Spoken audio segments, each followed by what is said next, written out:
નમસ્કાર વિદ્યાર્થી મિત્રો. આપણે લાસ્ટમાં બાયોટેકનોલોજી સેમનું રિવિઝન કરતા હતા. હવે એમની અંદર આપણે વાત કરતા હતા કે જ્યારે પણ આજે ડીએનએનો જે બારનો ટુકડો છે, બારનો ટુકડો મીન્સ વિદેશી ડીએનએનો ટુકડો હતો, એને યોગ્ય વાહકની અંદર દાખલ કરતા હતા. હવે યોગ્ય વાહકની અંદર આ ડીએનએનો ટુકડો છે એ જોડાવા માટે આપણે લાઇગેજ ઉત્સેચકની પણ જરૂર પડે, કેમ કે તો જ વિદેશી ડીએનએનો ટુકડો અને જે પ્લાઝમિડ છે એમની વચ્ચે બંધ બની શકે, ફોસ્ફોડાયસ્ટર બંધ બને. પરંતુ આ જે ડીએનએનો ટુકડો છે એ માની લો કે આપણું ઇન્સ્યુલિનનું જનીન લીધું, એને ઇકોલાઈમાં દાખલ કરવામાં આવે તો આ ડીએનએનો ટુકડો વિજાતીય સજીવોમાં સ્થાનાંતરિત કરવામાં આવે તો એનું ભવિષ્ય શું? કહેવાનો મતલબ બહુ સ્પષ્ટ છે કે આ વિદેશી ડીએનએનો ટુકડો છે એ અંદર જીવી શકશે, રહી શકશે. તો એનું ભવિષ્ય, જો એ બહારનો ડીએનએનો ટુકડો છે, વિદેશી ડીએનએનો ટુકડો મતલબ આપણા ઇન્સ્યુલિનનું જનીન છે ઇકોલાઈમાં નાખવું હોય તો આ વિજાતીય મતલબ અલગ જાતના જે બેક્ટેરિયા ઇકોલાઈ છે એમની અંદર આપણે દાખલ કરીએ ને ત્યારે કદાચ ડીએનએનો ટુકડો તૂટી પણ જાય, પરંતુ તૂટે ને એના માટે આપણે શું કરવું પડે? તો કે આપણે એને વાહકમાં નાખવું પડે. બીજી બાબત કે આપણું ડીએનએ છે બહારથી એમની અંદર જાય છે, તો અંદર જાય ત્યારે એમનન તૂટા વગરનું રહેવું જોઈએ. અને આપણું ડીએનએ છે એ જે ઇકોલાઈનું ડીએનએ છે એ જેમ સ્વયંજનન પામે એમ સ્વયંજનન પણ પામી શકવું જોઈએ. તો મોટે ભાગે માની લો કે આ જે ડીએનએ છે, ડીએનએનો ટુકડો આપણે બહારથી લીધો એ બાળકોષોમાં સ્વયંજનન પામવાની ક્ષમતા ધરાવતો નથી, પરંતુ જ્યારે ગ્રાહી જનીનોની સાથે જોડાઈ જાય, મતલબ આપણો વિદેશી ડીએનએનો ટુકડો છે એ ઇકોલાઈના ડીએનએની સાથે જોડાઈ જાય તો એ ઇકોલાઈ માટે આનુવંશિક બની જાય. તો આવી રીતના આનુવંશિક બનાવવા માટે આપણે યોગ્ય વાહકની જરૂર પડે જ. કારણ કે વિદેશી ડીએનએનો ટુકડો રંગસૂત્રનો એક ભાગ બની જાય છે અને જેની પાસે સ્વયંજનનની ક્ષમતા હોય છે. દાખલા તરીકે અહીંયા તમને PBr322 પ્લાઝમિડ આપેલું છે. P for plasmid, B for Bolivar and Rodriguez, and 322 નંબરનું પ્લાઝમિડ બનાવ્યું છે એ દર્શાવે છે. આ પ્લાઝમિડથી ખાસ પાકું કરી નાખવાનું છે, ઘણા લોકોએ કરી નાખ્યું છે. અહીંયા તમે જુઓ તો બે જનીન છે, એક એમ્ફીસિલિન રેઝિસ્ટન્ટ જીન. એમ્ફીસિલિન વિદ્યાર્થી મિત્રો એક એન્ટીબાયોટિક છે અને એ એન્ટીબાયોટિક સામાન્ય રીતે ઇકોલાઈને મારી નાખે છે. પરંતુ જો આ પ્લાઝમિડ આપણે દાખલ કરી દઈએ ઇકોલાઈની અંદર તો આ એમ્ફીસિલિન રેઝિસ્ટન્ટ જીનમાંથી એક પ્રોટીન બનશે અને જે એમ્ફીસિલિનને કામ કરતું બંધ કરી દેશે. દેટ ઇઝ એમ્ફીસિલિન રેઝિસ્ટન્ટ જીન. બરોબર. ટૂંકમાં કોબરા છે ને, કોબરા એ આપણને સીધો જ બાઇટ કરે, કરડે તો શું થાય? તો આપણા શરીરને અંદર કોબરાના ઝેર થકી, ન્યુરોટોક્સિન થકી આપણું મૃત્યુ થાય. પરંતુ આપણે કોબરાના ઝેરની અગેન્સ્ટના એન્ટીડોટ લઈએ, એન્ટીબોડી તૈયાર લઈને આપણે ઇન્જેક્શન મારી દઈએ તો આપણે કેવા થઈ ગયા કહેવાય? તો કે કોબરા રેઝિસ્ટન્સ અથવા કોબરા એન્ટીટોક્સિન રેઝિસ્ટન્સ, મતલબ કોબરાનું ઝેર હવે આપણને કાંઈ કરી શકશે નહીં. કોબરા ન્યુરોટેક્સિન રેઝિસ્ટન્સ થઈ ગયા કહેવાય. એમ એમ્ફીસિલિન એક દવા છે, પરંતુ એની અંદર જો પ્લાઝમિડ હોય ને તો પ્લાઝમિડ પાસે એવી રેઝિસ્ટન્સ અવરોધકતાના જનીન હોય છે, એવું ધોરણ 11ની અંદર પણ આવેલું. તો એમની અંદર અહીંયા તમને ઓરિજિન ઓફ રેપ્લિકેશન એટલે સ્વયંજનનની ઉત્પત્તિ, ત્યાંથી ડીએનએ છે એકમાંથી કેટલું થઈ શકે છે? 2 થઈ શકે છે, જેને આપણે ઓરિજિન ઓફ રેપ્લિકેશન તરીકે ઓળખીએ છીએ. બાકીની જે તમને જગ્યાઓ દેખાય, SAL1, BAM-H1, EcoR1, PST1, PVU2, તો આ બધી જગ્યાઓ રેસ્ટ્રિક્શન એન્ડોન્યુક્લિયસની છે. તો રેસ્ટ્રિક્શન એન્ડોન્યુક્લિયસ કોને કહેવાય એ આપણે આ લેક્ચરમાં વાત કરીશું, એટલે ઉપરનો આ ટોટલી ખ્યાલ છે આવી જશે. રંગસૂત્રમાં ડીએનએનો એક વિશિષ્ટ ક્રમ હોય છે જેને આપણે ઓરિજિન ઓફ રેપ્લિકેશન કીધું. હમણાં મેં તમને વાહકની અંદર ઓરિજિન ઓફ રેપ્લિકેશન દેખાડ્યું. એમ બેક્ટેરિયાની અંદર એક જ રંગસૂત્ર હોય, એમાં પણ ઓરિજિન ઓફ રેપ્લિકેશન હોય. અને આપણા શરીરની અંદર એક કોષની અંદર ઘણી બધી ઓરિજિન ઓફ રેપ્લિકેશન હોય છે. તમે વિચાર કરો કે આપણું સ્વયંજનન છે એ કેટલા સમયની અંદર થાય છે, બરોબર છે. ઇકોલાઈનું સ્વયંજનનનો સમય, તો એક સાથે સ્વયંજનનનો મતલબ એક ડીએનએ કોપીમાંથી બીજી ડીએનએ કોપી બનવાનો છે. તો સ્વયંજનનની શરૂઆત જ્યાંથી થાય, જ્યાંથી ડીએનએ એકમાંથી બીજું ડીએનએ બનવાની ક્રિયા થાય, ડીએનએની ડુપ્લિકેશન કે રેપ્લિકેશન થવાની ક્રિયા જ્યારથી શરૂ થાય, એ જગ્યાને આપણે ઓરિજિન ઓફ રેપ્લિકેશન કહીએ છીએ. ટૂંકમાં એક પેજ છે એનું ઝેરોક્સ કરાવવું, જે જગ્યાએ ઝેરોક્સની શરૂઆત થાય છે કોપી બનવાની, તો એ ઓરિજિન ઓફ રેપ્લિકેશન. એના જેવું સેમ ટુ સેમ એક ડીએનએમાંથી બીજું ડીએનએ બને છે, જે જગ્યા ઉપર ડીએનએ કોપી થવાનું શરૂ થાય એને ઓરિજિન ઓફ રેપ્લિકેશન કહેવાય. આથી તે માટે કોઈપણ સજીવના વિદેશી ડીએનએ ટુકડાના ગુણન માટે રંગસૂત્ર અથવા રંગસૂત્રનો ભાગ હોવો આવશ્યક છે. અને જેમની અંદર એક વિશિષ્ટ શૃંખલા હોય જ્યાંથી ડીએનએ છે એકમાંથી બીજી કોપી બને છે, જેને આપણે સ્વયંજનનની ઉત્પત્તિ એટલે કે ઓરિજિન ઓફ રેપ્લિકેશન. તો અહીંયા તમારા માટે સ્વયંજનનની વ્યાખ્યા ખૂબ અગત્યની, કે એક ડીએનએની નકલમાંથી બીજી ડીએનએની નકલ બનવાની ક્રિયાને, અથવા એક ડીએનએમાંથી બીજી ડીએનએની કોપી બનવાની નકલ બનવાની ક્રિયાને સ્વયંજનન કહેવાય. અને સ્વયંજનન જે જગ્યાએથી શરૂ થાય એમને સ્વયંજનનની ઉત્પત્તિ કહેવાય. જ્યાં યોગ્ય ક્રમ હોય છે, વિશિષ્ટ ક્રમ હોય છે, એને ઓરિજિન ઓફ ઓરી તરીકે પણ ઓળખીએ છીએ. અને અહીંથી જો વિદેશી ડીએનએ છે એ ઓરિજિન ઓફ રેપ્લિકેશનની આગળ જોડાઈ જાય તો એમનું પણ સાથે સાથે સ્વયંજનન થઈ શકે. અને ભવિષ્યમાં આપણું જનીન જો ઇન્સ્યુલિનનું જનીન છે એ આપણે ઇકોલાઈમાં દાખલ કરી દે અને ઇકોલાઈનું ડીએનએ પણ બેવડાશે, એની સાથે આપણું ડીએનએ પણ બેવડાશે. તો સ્વયંજનનની ઉત્પત્તિ એમના માટે મહત્વનું કહી શકાય. ત્યારબાદ હજી તમારે આગળ કદાચ અત્યારે ન ખબર પડી હોય ઓરિજિન ઓફ રેપ્લિકેશનમાં, PBR 322 જે પ્લાઝમિડ છે એમના વિશે આપણે ડિટેલમાં અભ્યાસ કરશું ત્યારે વધારે ખબર પડશે. આથી આ વિદેશી ડીએનએનો ટુકડો યજમાન સજીવમાં આપમેળે સ્વયંજનન કે ગુણન પામી શકે. ક્લોનિંગની મતલબ એવો થાય કે એક ડીએનએની નકલમાંથી 2 બને, 2 ની 4, 4 ની 8, 8 ની 16, એવી રીતના ઘણી બધી બને, બહુ ગુણન પામે, જેને આપણે અંગ્રેજીમાં ક્લોનિંગ કહીએ. ક્લોનિંગનો મતલબ માની લો કે તમારી પાસે કોઈ એક પેજ છે, એ પેજની તમે ઝેરોક્સ કરાવો, આબેહૂબ નકલ કરો છો, તો એને આપણે ક્લોનિંગ તરીકે ઓળખીએ. તો હવે આપણે વિદેશી ડીએનએ છે ને, એ વિદેશી ડીએનએ આપણે પ્લાઝમિડમાં નાખ્યું, પ્લાઝમિડને વાઘ બે ભેગા થયા એટલે આરડીએનએ બનાવ્યું. આરડીએનએ બની ગયું પછી આપણે યોગ્ય યજમાન કોષમાં દાખલ કરીએ. દાખલા તરીકે ઇકોલાઈ લીધા. ઇકોલાઈને છે ને હવે બહુ ગુણન કરાવવાનું, મતલબ 1 ના 2, 2 ના 4, એની અંદર આપણું ડીએનએ છે ને એની પણ નકલ વધશે. નકલ તો જ વધી શકે જો એમની અંદર સ્વયંજનનની ઉત્પત્તિનું સ્થાન હોય, જેથી કોઈ એક ડીએનએની એક સરખી અનેક નકલો છે એમનું નિર્માણ કરી શકે, જેને આપણે ક્લોનિંગ તરીકે ઓળખીએ છીએ. ત્યારબાદ આ 2 ભાઈ, ખાસ કરી સ્ટેનલી કોહેન અને હર્બર્ટ બોયર.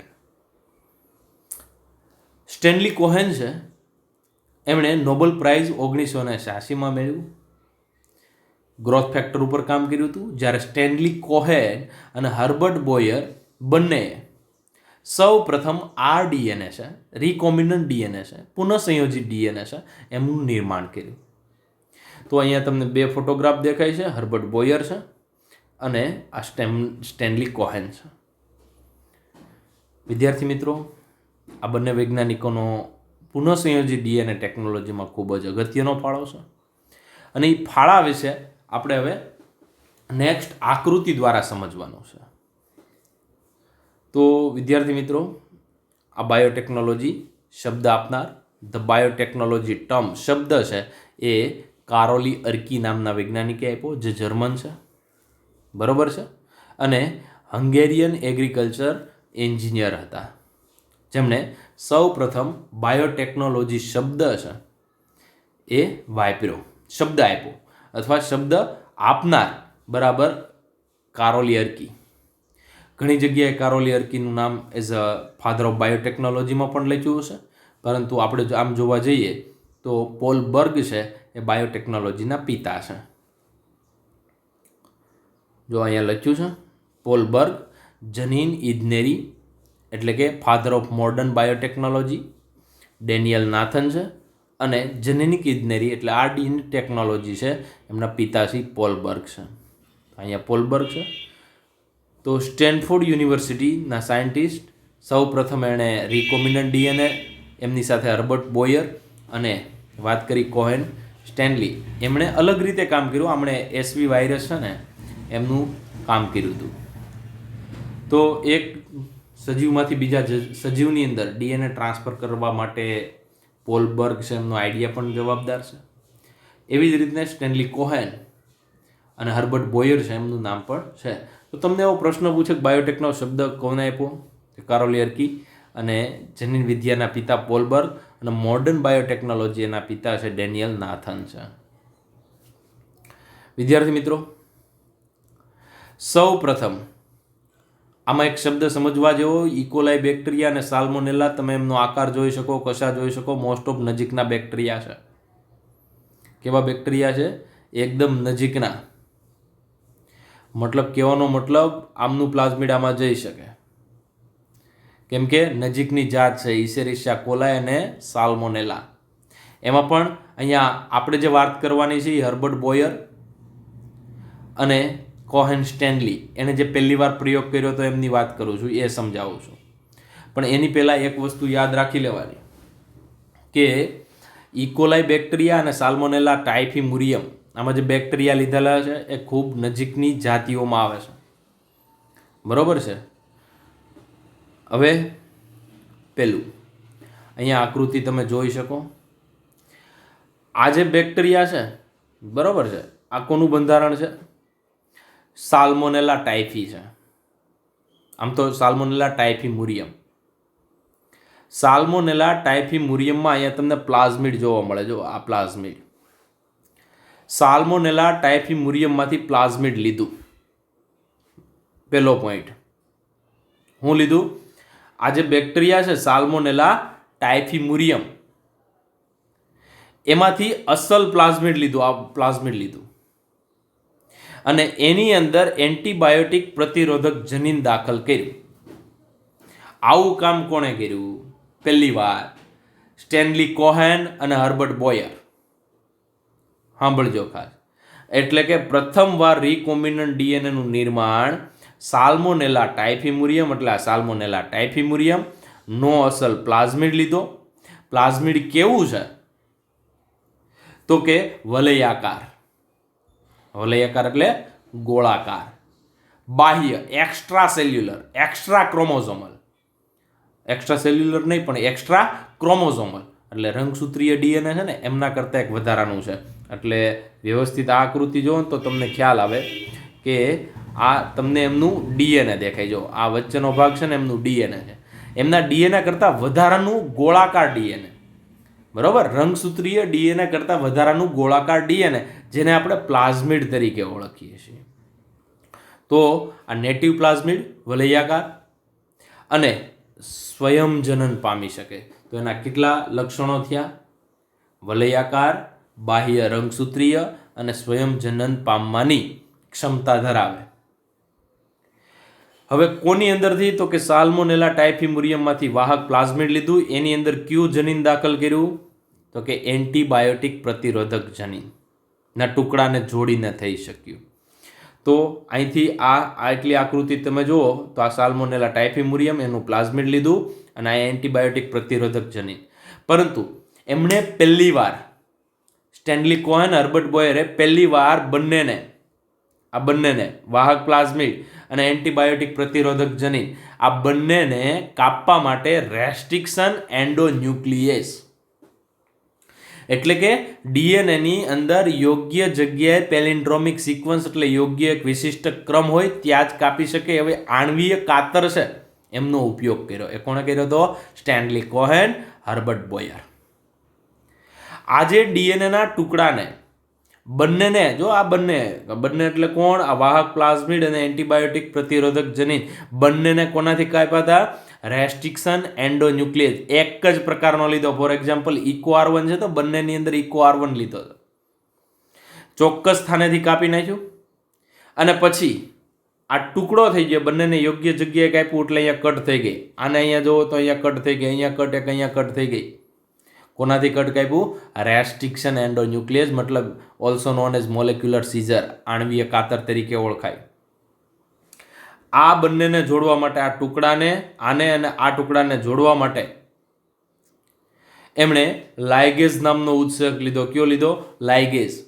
અને લાઇગેઝ છે ને એ બંધ બેસતા ટુકડાની વચ્ચે ફોસ્ફોડાયસ્ટર બંધ છે બનાવવાનું કામ કરે છે. શોર્ટ ક્વેશ્ચન માટે યાદ રાખી લેવું. લાઇગેઝનું મુખ્ય કામ ફોસ્ફોડાયસ્ટર બંધને જોડે છે. ત્યારબાદ આ જે નવો અણુ બનાવ્યો એને સૌ પ્રથમ આરડીએનએ તરીકે ઓળખવામાં આવ્યો. કોના તરીકે ઓળખવામાં આવ્યો? આરડીએનએ. ત્યારબાદ આ જે પુનઃસંયોજિત આરડીએનએ છે એમને ખાસ કરીને યજમાન કોષો ઇકોલાઈની અંદર રૂપાંતરણ કરાયું. ત્યાં એમણે ડીએનએ પોલિમરેઝ નામનો ઉત્સેચક ઉપયોગ કર્યો. કયો ઉત્સેચક ઉપયોગ કર્યો? DNA polymerase. તો આ ડીએનએ પોલિમરેઝ છે ને વિદ્યાર્થી મિત્રો, આ પુનઃસંયોજિત ડીએનએની એક કોપીમાંથી ઘણી બધી કોપી બનાવી હતી. બરોબર છે? એક કોપીમાંથી ઘણી બધી કોપી બનાવે. અને આજે અહીંયા જે આ પુનઃસંયોજિત ડીએનએ કાયમેરિક ડીએનએ છે એ યજમાન કોષમાં દાખલ કરવાની જે ક્રિયા છે ને એને રૂપાંતરણ અથવા ટ્રાન્સફોર્મેશન તરીકે ઓળખવામાં આવે છે. કોના તરીકે ઓળખવામાં આવે? ટ્રાન્સફોર્મેશન. અને ત્યારબાદ એમનું બહુગુણન કરાયું, ક્લોનિંગ કરાયું. એટલે એક બેક્ટેરિયાની કોપી છે એવી હજારો કોપી બનાવી. આ પ્રક્રિયાને ક્લોનિંગ કહેવાય. જ્યારે આજે કોની અંદર રૂપાંતરણ કરાયું? ઇકોલાઈની અંદર રૂપાંતર કરાયું. જો પ્લાઝમિડ કોનું? સાલ્મોનેલા ટાઇફિમુરિયમ. એન્ટીબાયોટિક પ્રતિરોધક પાછું બીજું લીધું. ઈ બેન ભેગા કરી આરડીએનએ બનાવ્યું. ઈ નાખ્યું કોની અંદર? ઇકોલાઈ. હવે ઇકોલાઈ કેવા થઈ ગયા? એન્ટીબાયોટિક પ્રતિરોધક બની ગયા.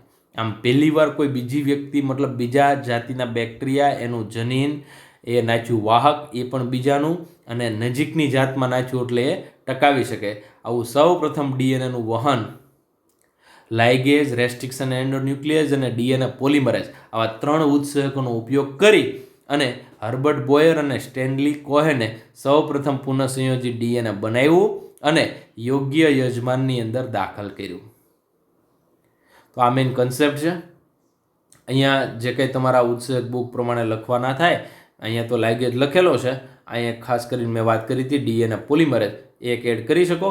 બાકી આકૃતિની આ જ આકૃતિ તમે દોરી અને એની અંદર ફેરફાર કરી અને યોગ્ય તમે નોટ બનાવવી હોય તો બનાવી શકો છો.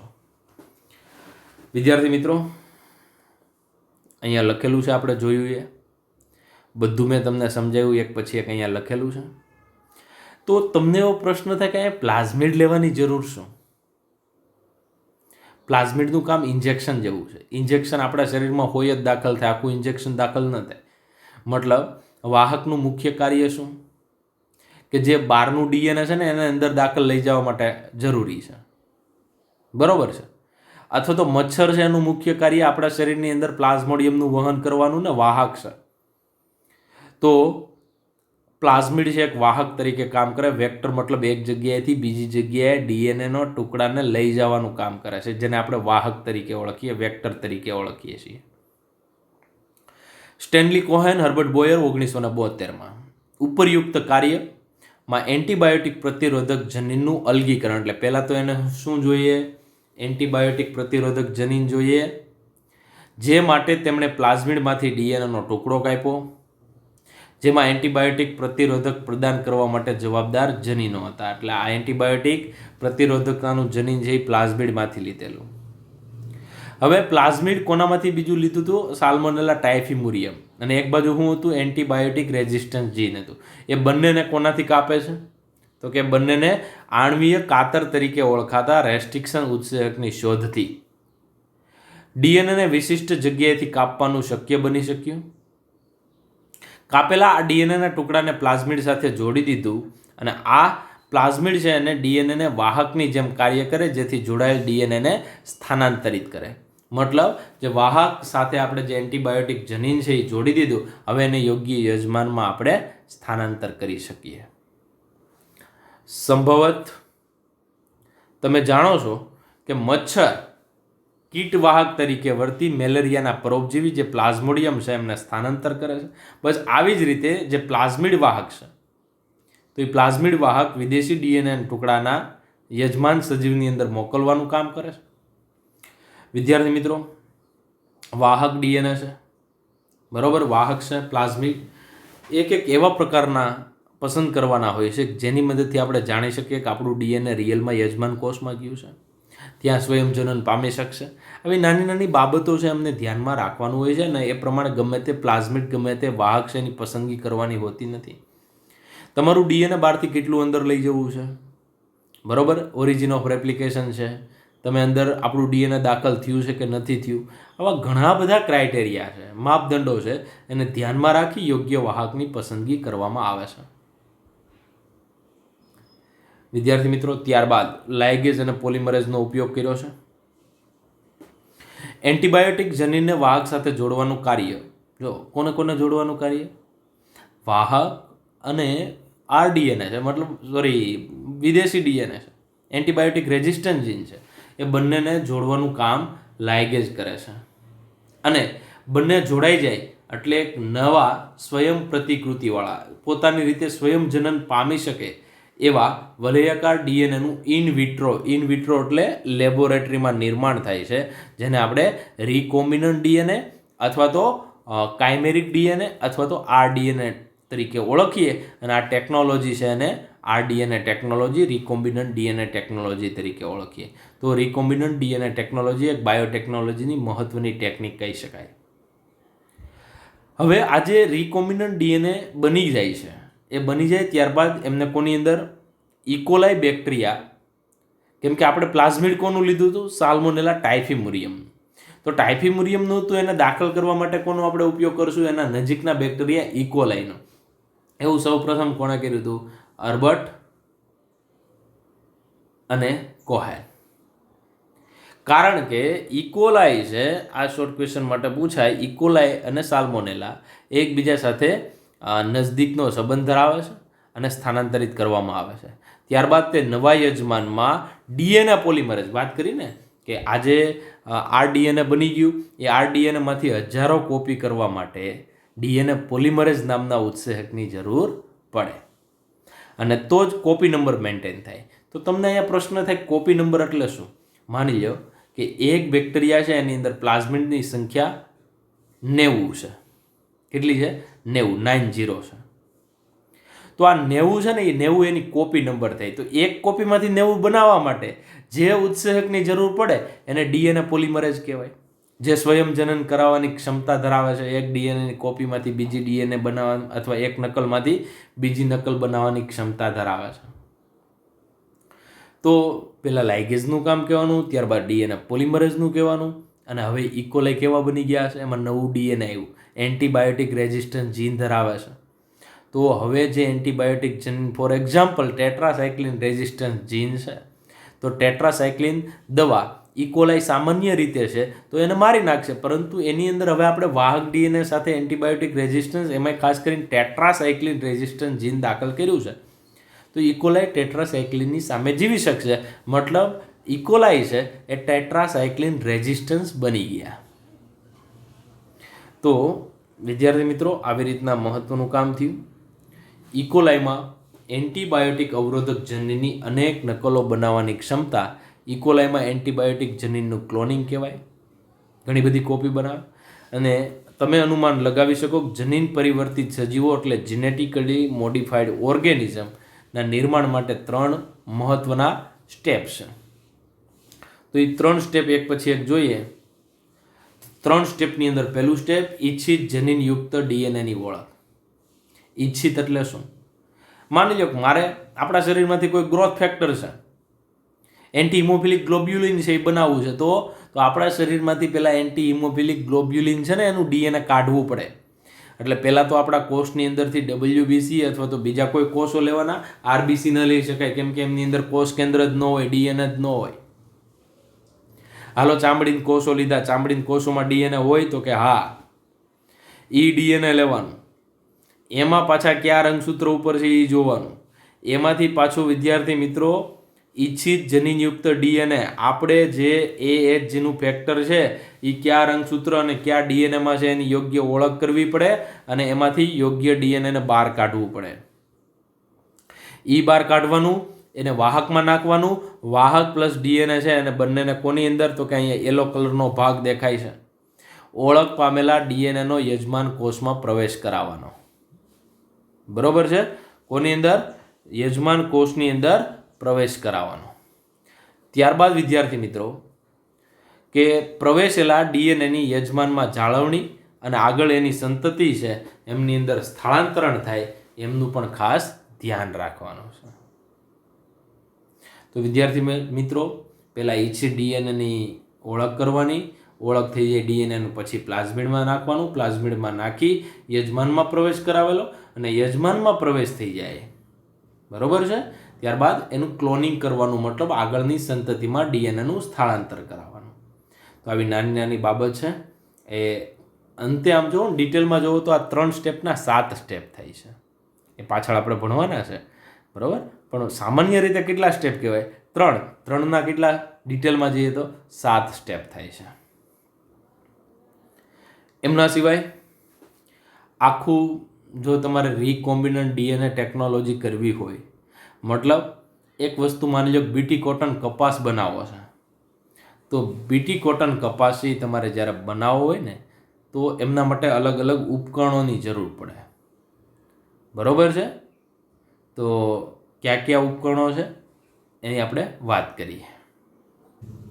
હવે જે ઉપકરણો છે, મતલબ તમારે કોઈ પણ એક આ ડીએનએ ટેકનોલોજી વાળું છે ને, રીકોમ્બિનન્ટ ડીએનએ ટેકનોલોજી, એને ઉપયોગ કરી અને તમારે કોઈ એવો જીનેટિકલી મોડિફાઈડ ઓર્ગેનિઝમ બનાવવું છે. માની લો કે ઇન્સ્યુલિન પેદા કરતાં તમારે ઇકોલાઈ બનાવવા છે, અથવા તો ગોલ્ડન રાઈસ છે, વિટામિન A યુક્ત ગોલ્ડન રાઈસ બનાવવા છે, અથવા તો બીજું કોઈ બીટી કોટન છે, ઘણા બધા આવા નિપજ છે એ માર્કેટમાં અવેલેબલ છે, ઈસ્ટ છે, હિપેટાઇટિસ બીની રસી બનાવે છે. આવું કંઈ તમારે બનાવવું છે, બરાબર, તો એના માટે તમારે કયા કયા ટૂલ્સની જરૂર પડે? ટૂલ્સ મતલબ ઉપકરણો. એવી કઈ કઈ વસ્તુની જરૂર પડે કે જેથી તમે આવા કોઈ પણ GMO બનાવી શકો, જીનેટિકલી મોડિફાઈડ ઓર્ગેનિઝમ બનાવી શકો, બરાબર? તો એમના માટે તમારે અહીંયા નીચે આપેલા 5 મહત્વના ઉપકરણો છે એની જરૂર પડે. એમના વગર તમે કોઈ પણ જીનેટિકલી મોડિફાઈડ ઓર્ગેનિઝમ બનાવી શકો નહીં. હવે આપણે પહેલા ચર્ચા પરથી જાણી ચૂક્યા કે જનીન ઇજનેરી વિદ્યા એટલે કે જીનેટિક એન્જિનિયરિંગ અથવા રીકોમ્બિનન્ટ ડીએનએ ટેકનોલોજી ત્યારે જ પૂર્ણ થઈ શકે જ્યારે આપણી પાસે મહત્વપૂર્ણ ઉપકરણો મતલબ ટૂલ્સ અથવા તો ઉત્સેચકો અથવા તો એમને એવું કહી શકીએ કે જરૂરી વાહકો. તો કયા કયા પ્રકારના ઉત્સેચકોની જરૂર પડે? એક તો તમારે આ બધું કામ કરવું હોય ને તો રેસ્ટ્રિક્શન એન્ડોન્યુક્લિયેઝની જરૂર પડે. એટલે આપણે ડિટેલમાં શું ભણવાનું થશે? રેસ્ટ્રિક્શન એન્ડોન્યુક્લિયેઝ, બરોબર? એક પ્રકારના ઉત્સેચક છે. ઉત્સેચક છે એ તમને ખબર, પ્રક્રિયાના વેગમાં વધારો કરે, પ્રક્રિયા છે એમને ઝડપી બનાવે. ત્યારબાદ બીજું ઉત્સેચક છે, એમનું નામ છે પોલિમરેઝ, જે હમણાં હર્બર્ટ બોયર અને સ્ટેનલી કોહેને પોલિમરેઝનો ઉપયોગ કરી જે RDNA હતી એનું બહુગુણન કર્યું હતું. તો બહુગુણન કરવા માટે કોની જરૂર પડશે? DNA પોલિમરેઝ ઉત્સેચક. હવે જ્યારે તમે વિદેશી ડીએનએને અને પ્લાઝમિડને યોગ્ય રીતે કાપો છો, કપાઈ ગયા બાદ બંનેની જે છેડાઓ છે ત્યાં ચીપકું છેડા હશે, એમને જોડવા માટે ખાસ કરીને લાઇગેઝ નામના ઉત્સેચકની જરૂર પડે જે ફોસ્ફોડાયસ્ટર બંધને જોડે છે. એમના સિવાય આપણું જે વિદેશી ડીએનએ છે એને યજમાન કોષની અંદર લઈ જાય એવા આપણે પ્લાઝમિડ અથવા બેક્ટેરિયોફાજ, એમાં પ્લાઝમિડ અને બેક્ટેરિયોફાજ એ બંને સામાન્ય વાહકો છે, વેક્ટર છે. વિદેશી ડીએનએની યોગ્ય યજમાન કોષમાં દાખલ કરે અને યોગ્ય યજમાન પણ હોવો જરૂરી છે. કેમ કે ડીએનએ છે એ કોઈ પણ સજીવ છે એમની અંદર સીધું દાખલ કરી શકાતું નથી. યોગ્ય યજમાન હોય તો એમના પણ અમુક માપદંડો છે એ ધ્યાનમાં રાખીને એમને પસંદ કરવું પડે. હવે આમાંથી બધાને તો આપણે ડિટેલમાં નથી અભ્યાસ કરવાના, પરંતુ આપણે કોનો અભ્યાસ કરવાનો? રેસ્ટ્રિક્શન એન્ડોન્યુક્લિયેઝ 1, વાહક 2 અને યજમાન સજીવની અંદર ડીએનએ કઈ રીતના દાખલ કરીએ છીએ, આ ત્રણેય પોઈન્ટ છે આપણે ડિટેલમાં ભણવાના છીએ. અને આજે આપણે રેસ્ટ્રિક્શન એન્ડોન્યુક્લિયસ છે એમનો અભ્યાસ કરશું. હવે રેસ્ટ્રિક્શન એન્ડોન્યુક્લિયસ પેલું છે કે રેસ્ટ્રિક્શન એન્ડોન્યુક્લિયસ એ સૌપ્રથમ જોવા જઈએ તો આ રેસ્ટ્રિક્શનનો મતલબ શું થાય? રેસ્ટ્રિક્ટ કરવું, આવવા ન દેવું. બરાબર, તમને કેવું સાંભળ્યું છે કે આને કોલેજમાં અઠવાડિયા માટે રેસ્ટ્રિક્ટ કરી દીધો. એનો મતલબ શું થયો? કે એને અટકાવે છે, અઠવાડિયા સુધી એમને પ્રતિબંધ જાહેર કરી દીધો, અઠવાડિયા સુધી આવી નહીં શકે. તો સૌ પ્રથમ જોવા જઈએ ઇતિહાસ રેસ્ટ્રિક્શન એન્ડોન્યુક્લિયસ, તો બેક્ટેરિયા હોય ને, બેક્ટેરિયા, એના વાયરસને બેક્ટેરિયોફાજ કહેવાય. શું કહેવાય? બેક્ટેરિયોફાજ. બેક્ટેરિયોફાજ છે ને એ ખાસ કરીને બેક્ટેરિયામાં ડીએનએ ટ્રાન્સફર કરે. બરાબર, એટલે આજે બેક્ટેરિયા છે ને એ એવા પ્રકારના ઉત્સેચકો બનાવે કે જે બહારથી બેક્ટેરિયોફાજ એટલે જે બેક્ટેરિયાનો વાયરસ કહેવાય છે, બરાબર, એમના ડીએનએને તોડી નાખે. મતલબ બેક્ટેરિયાએ બેક્ટેરિયોફાજના ડીએનએને રેસ્ટ્રિક્ટ કરી દીધું. મતલબ એના ઉપરથી નામ આપ્યું રેસ્ટ્રિક્શન એન્ડોન્યુક્લિયસ અથવા રેસ્ટ્રિક્શન ઉત્સેચકો. મતલબ રેસ્ટ્રિક્ટ કરે છે કોના ડીએનએને? બેક્ટેરિયોફાજના ડીએનએને. 1963ની અંદર 2 ઉત્સેચકો અલગ કરવામાં આવ્યા, એમાં પણ ઇકોલાઈમાંથી. તો ઇકોલાઈમાં બેક્ટેરિયોફાજની વૃદ્ધિને અવરોધવા માટે, જો શબ્દ વાપરો, ઇકોલાઈમાં બેક્ટેરિયોફાજની વૃદ્ધિ. બેક્ટેરિયોફાજ એટલે મેં તમને વાત કરી ઇકોલાઈનો જે વાયરસ છે ને, T4 હોય T, તો એવા ફાજને આપણે શું કહીએ છીએ? બેક્ટેરિયોફાજ. ઈ ડીએનએ કોની અંદર દાખલ કરે? ઇકોલાઈમાં.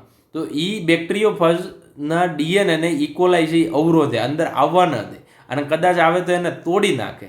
એના માટે 2 જવાબદાર ઉત્સેચક હતા. પહેલો હતો ડીએનએમાં મિથાઇલ સમૂહ ઉમેરે.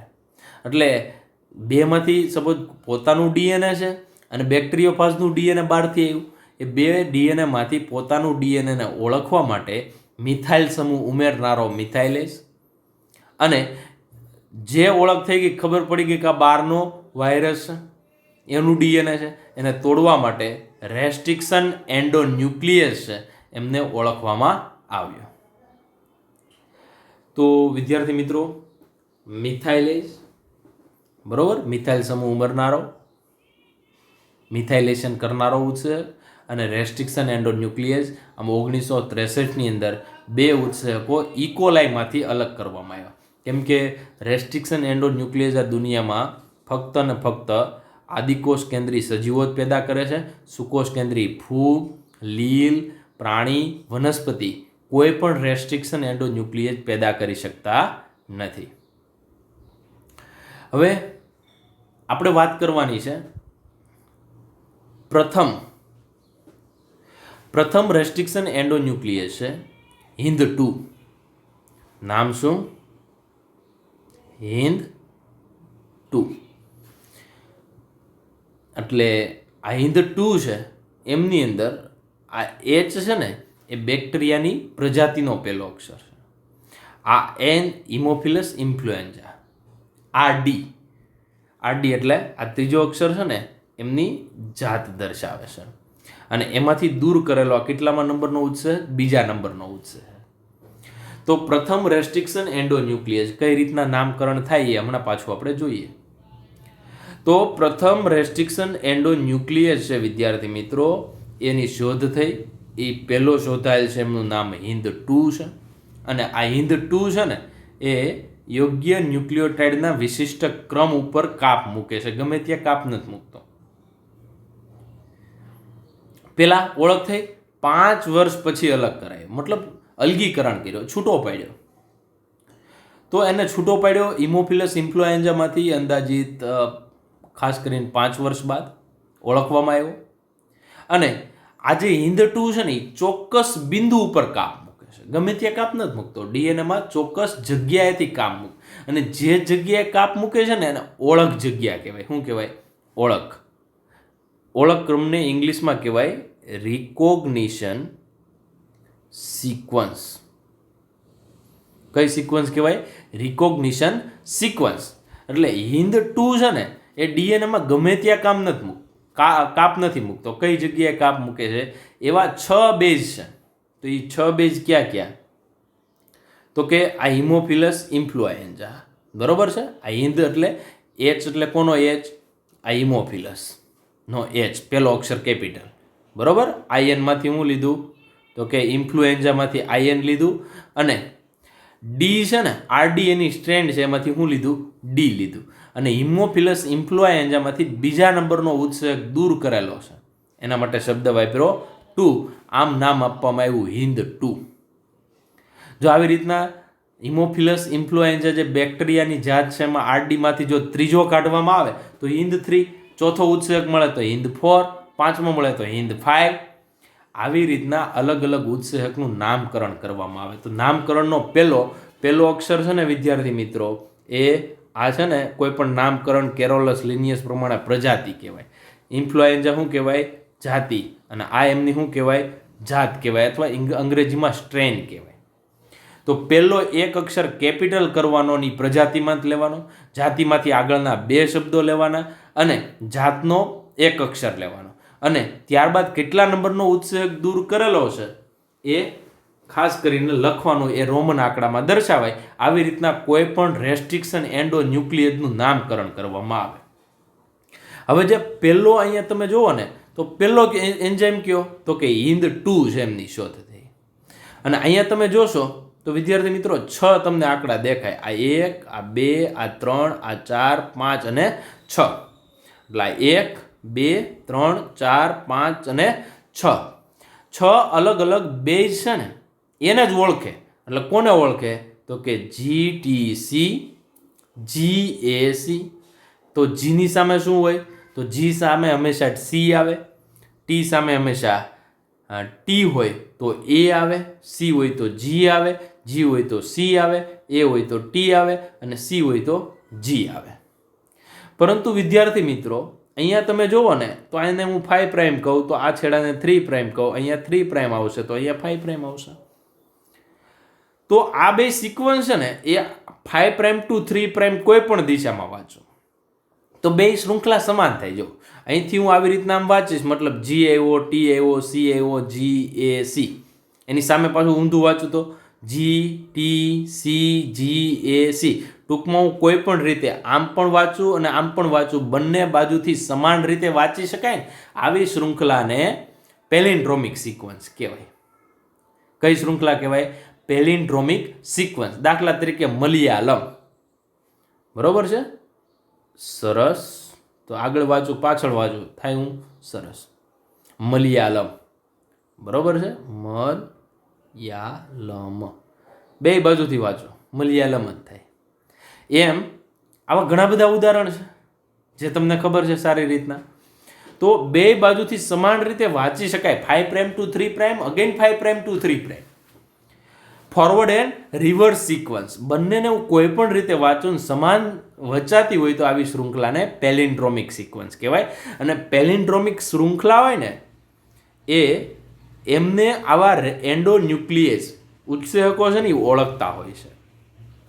તો પેલો જે શોધાયેલો હિન્દ 2 છે એ બુઠ્ઠા છેડા બનાવનારો છે, બરોબર? અને હિન્દ 2 છે એ બુઠ્ઠા છેડા એટલે ક્યાંથી કાપ મૂકે છે? અહીંથી અહીંયા વચ્ચે જે લાલ એરો માર્યો છે ત્યાંથી કાપ મૂકે અને ડીએનએને અહીંથી વચ્ચેથી કાપી નાખે છે. તો ન્યુક્લિયસ એટલે ન્યુક્લિક એસિડને તોડનારો, એન્ડો એટલે વચ્ચેથી. જો ડીએનએ હોય એને સાઈડમાંથી તોડે, માની લો કે આ ડીએનએ છે તો અહીંથી એક ન્યુક્લિયોટાઇડ કાપે, બીજું એમ સાઈડમાંથી છેડા ઉપરથી કાપે ને તો એક્ઝો ન્યુક્લિયસ, એન્ડ ઉપરથી કાપે. અને જો વચ્ચેથી કાપે ને તો એને એન્ડો ન્યુક્લિયસ તરીકે ઓળખવામાં આવે. તો આ 6 છે, આ 6 બેઝ પેરને કોણ ઓળખે છે? હિન્દ 2 ઓળખે છે અને યોગ્ય જગ્યાએથી વચ્ચેથી કાપે છે. એટલા માટે આને સૌપ્રથમ રેસ્ટ્રિક્શન એન્ડો ન્યુક્લિયસ તરીકે ઓળખવામાં આવ્યો. જો કદાચ અહીંયા એક છેડો લાંબો હોય ને અહીંયા એક છેડો ટૂંકો હોય, આવી જો પરિસ્થિતિ હોય તો આવા ચીપકું છેડા કહેવાય. પરંતુ હિન્દ 2 છે એ બુઠ્ઠા છેડા પેદા કરનાર રેસ્ટ્રિક્શન એન્ડો ન્યુક્લિયસ છે. હિન્દ 2 સિવાય આજે 900 થી વધારે રેસ્ટ્રિક્શન ઉત્સેચકો વિશે જાણકારી છે. કેટલા? 900 થી વધારે. અને બેક્ટેરિયાની 200 ને 30થી વધારે જાત, એટલે અહીંયા તમારે ટૂંકમાં યાદ રાખવાના 900થી વધારે RE રેસ્ટ્રિક્શન એન્ડોન્યુક્લિયસ અને 230થી વધારે જાત, આમ યાદ રાખવાનું. અને પ્રત્યેકના ઓળખ ક્રમો યોગ્ય જગ્યાએ ઓળખે. દાખલા તરીકે GATTC તો અહીંયા ઇકો R1 જ ઓળખે, ત્યાં બીજો કોઈ કાપ ન મૂકે. એમ ઉપર GTC GAC, નીચે GCSG અને CTG, આવી જે શૃંખલા છે ને એને જ હિન્તુ ઓળખે. બધાની ઓળખ શૃંખલા કેવી છે? અલગ અલગ. રિકોગ્નિશન સિક્વન્સ કેવી છે? અલગ અલગ. એ 4 થી લઈને 8 વચ્ચેની હોય. અમુકની આવી જે ઓળખ શૃંખલા 4 ન્યુક્લિયોટાઇડની બનેલી હોય અને અમુકની 8 સુધીની પણ બનેલી હોય, અમુકની 6ની પણ બનેલી હોય. બધાનું કેવું હોય છે? અલગ અલગ. તો વિદ્યાર્થી મિત્રો, આજના યુગની અંદર 900થી વધારે રેસ્ટ્રિક્શન એન્ડોન્યુક્લિયસ વિશે જાણકારી થાય. જે બસ બેક્ટેરિયાની, કેમ કે જો ફક્ત અને ફક્ત કોણ બતાવે? બેક્ટેરિયા.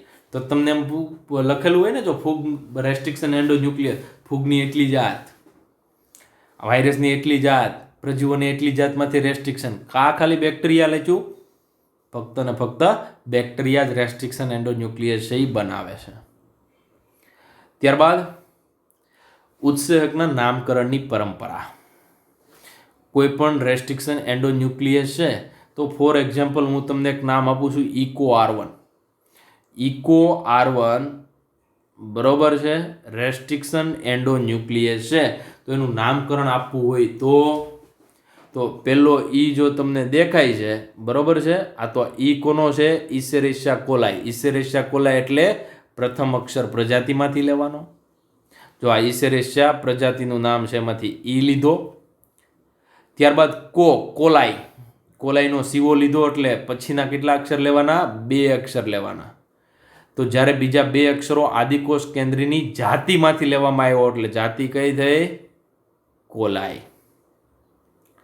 જેમાંથી અલગ કરવામાં આવ્યો એ જાત, તો જાત કઈ છે? RY13. એટલે RY માંથી હું ફક્ત લીધું, આપણે RY13 માંથી ફક્ત હું લીધું? R લીધું. અને એક શું દર્શાવે છે? આ જે લાસ્ટમાં જે ઇકો R1 છે, તો 1 એ આજે ઇસેરિશિયા કોલાઈ RY13 નામની જે જાત છે ને, એમાંથી પહેલો રેસ્ટ્રિક્શન એન્ડોન્યુક્લિયસ છૂટો પાડેલો છે, અલગીકૃત કરેલો છે.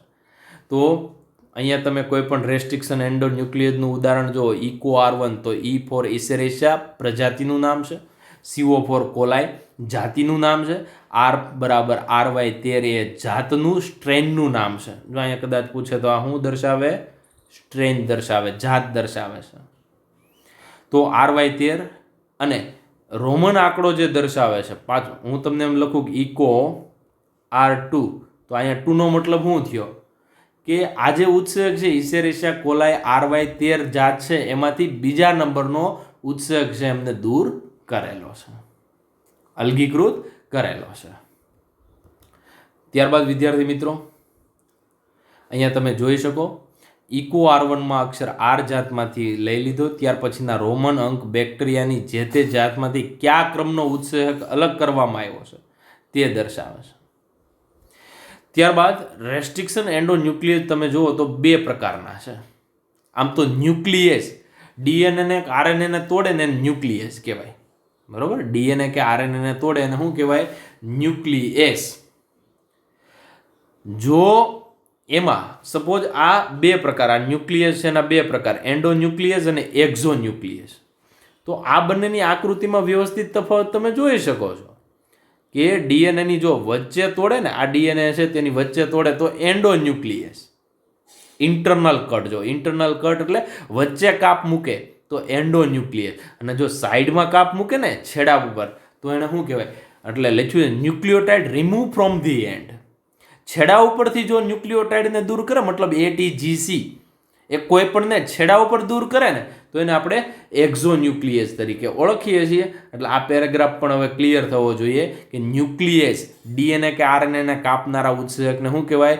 ન્યુક્લિયસ. એમાં પણ 2, DNA ને કાપનારા હોય એને DNase, RNA ને કાપનારા હોય એને RNase. DNase ના પાછા પ્રકાર પડે. ક્યાં બે?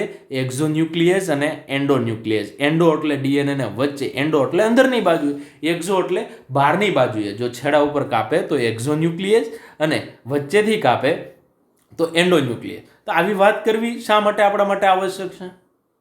કારણ કે આપણા જે રેસ્ટ્રિક્શન એન્ડોન્યુક્લિયસ છે એ એક પ્રકારના એન્ડોન્યુક્લિયસ છે, ડીએનએની વચ્ચે કાપ મૂકે છે. એટલે આ પોઈન્ટ આવા પ્રકારના એન્ડોન્યુક્લિયસ પ્રકારના ઉત્સેચકો બરાબર રેસ્ટ્રિક્શન એન્ડોન્યુક્લિયસ. વિદ્યાર્થી મિત્રો, આગળની જે બાબત છે બરાબર છે, આ પેલિન્ડ્રોમિક સિક્વન્સ, એમના સિવાયનો જે બીજો પોર્શન છે એ બધું આવતીકાલે આપણે અભ્યાસ કરશું. Thank you.